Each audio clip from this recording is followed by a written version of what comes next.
গ্রামে ৩০ বছর ধরে কোনো পুরুষের প্রবেশ নেই, তবুও সেই গ্রামে নারীরা গর্ভবতী হয়ে পড়েছেন, দিব্যি বংশ বিস্তার করে যাচ্ছেন তারা।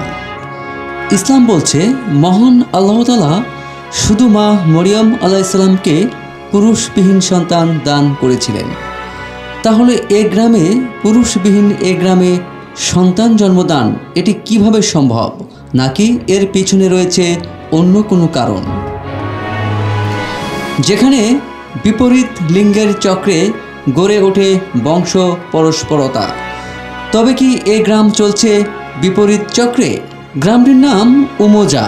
দক্ষিণ আফ্রিকার ঘন জঙ্গলে গড়ে ওঠা এই গ্রামে শুধু মহিলারাই বাস করেন।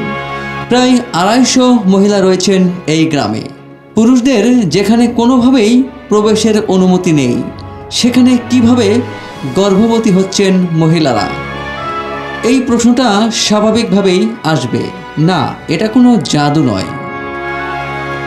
পুরুষের প্রবেশ নিষিদ্ধ হলেও রাতের বেলায় বহু পুরুষ চুপিসারে এই গ্রামে ঢোকেন। মহিলারা তাদের মধ্যে থেকে নিজেদের পছন্দের মানুষের সঙ্গে শারীরিক সম্পর্ক তৈরি করেন।